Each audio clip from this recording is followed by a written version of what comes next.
Look, if you look at the pure LCC view of the world, they tend to think of it that way.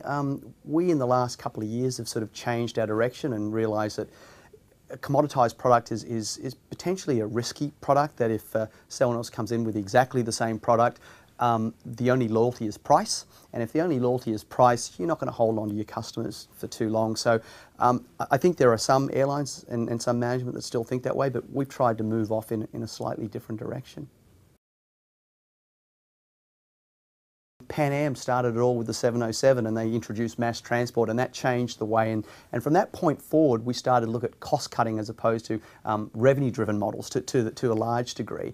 And then at the time, we had a lot of flag carriers who were government controlled and owned, and they thought they knew what the customer wanted, so they gave the customer what they thought was important. They weren't really thinking from the perspective of the customer.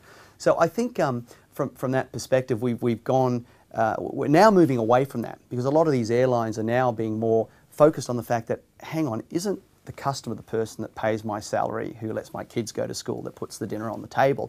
And those airlines that are starting to think like that, I think, are going to be leap years ahead of those airlines that are still in the traditional thinking.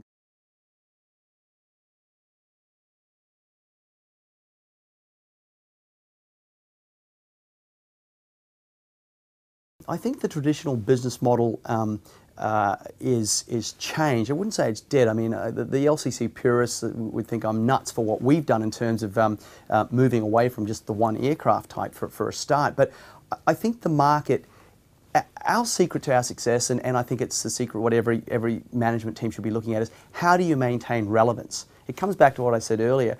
It's no use giving what you think the customer wants. You've got to give what the customer wants. And the only way to do that is to actually look and talk to them and look at it from their perspective. So I think there are opportunities in emerging markets to perhaps have a different model, which might be more price-driven than say, in a more mature model like Australia, where you know, we believe very much that the customer or the guest, as we call them, is going to be always right. So we need to have a different view of the world than someone who just says, here's an idea, here's a model that's cheap as chips. Let's all focus, as I said, on cost, a cost-driven model. We're now a revenue-driven model, which is a 360 or 180-degree turn from what the pure LCC guys would be telling you is the right way to run a business.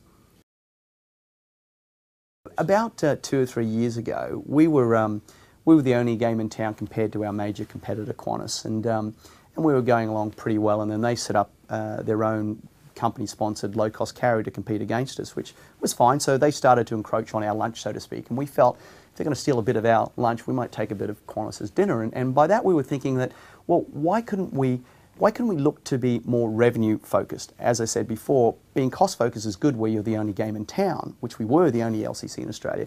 When we got into a competitive dogfight, I started to think that, well, hang on, if price is going to be the only loyalty, we're going to be in a form of commercial trench warfare with these guys forever and a day, and no one's going to win out of that. So our idea was to say, there are other elements to passenger loyalty beyond price, and if you can get a revenue model that has a product that they're prepared to pay a little bit more for, or that they think is heading in the right direction, or is more me and represents what I'm all about, you know, that's probably not a bad place to be. So we coined this phrase, New World Carriage, which was saying, why can't we have the best of both worlds? A very low cost base, but allowing people the choice to trade up and get pretty much what they might get with a traditional or a legacy carrier.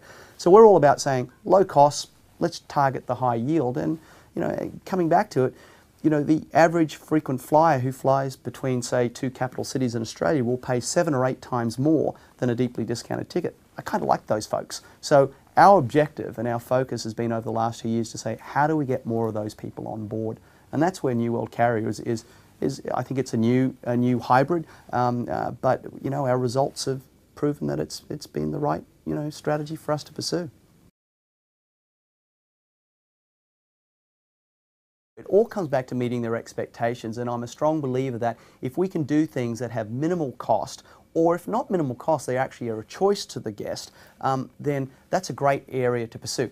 Jamming people in and putting in 29-inch seat pitch and putting in, you know, 4 abreast if you can get away with it, you know, if you could legally or regularly get away with it, is not what in our market people really want. So yes, there are tremendous values in looking at things, whether it's size of cabin, size of seat, you know, room between pitch and things of that nature. So to answer your question, there are separate markets, but for the market that we're pursuing and the market that we think is the most profitable in this country, we believe we need to be a little bit special, and so those things are important.